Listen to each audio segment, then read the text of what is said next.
Hello दोस्तों, भोजपुरी के power star Pawan Singh का एक सॉन्ग 25 दिन के अंदर में 100 मिलियन पार होने वाला है। जी हाँ दोस्तों, हम बात करने वाले हैं पावर स्टार भोजपुरी के पावर स्टार पवन सिंह के सॉन्ग के बारे में। इस सॉन्ग का नाम है पियर फराक वाली, और ये सॉन्ग हमारे म्यूज़िक सेक्शन में टॉप 1 म्यूज़िक के यूट्यूब के म्यूजिक सेक्शन में टॉप 1 में ट्रेंड कर रहा है, और अभी तक में 13 दिन में 24-25 मिलियन व्यूज क्रॉस कर चुका है। और डेली 5 लाख व्यूज इसमें बढ़ रहा है, और ये 25 से 30 दिन के अंदर में लगभग 100 मिलियन व्यूज क्रॉस कर लेगा।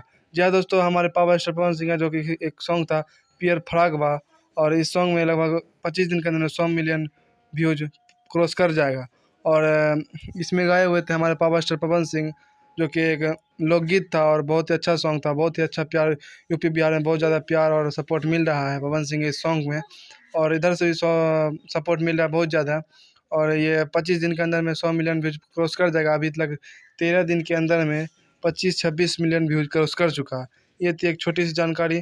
आप लोग को कैसा लगा वीडियो जरूर कमेंट करके जरूर बताइएगा, और अगर आप लोग चैनल पर नहीं है तो चैनल को सब्सक्राइब कर लीजिएगा। फिर से मिलते हैं एक और नए वीडियो में, तब तक के लिए बाय।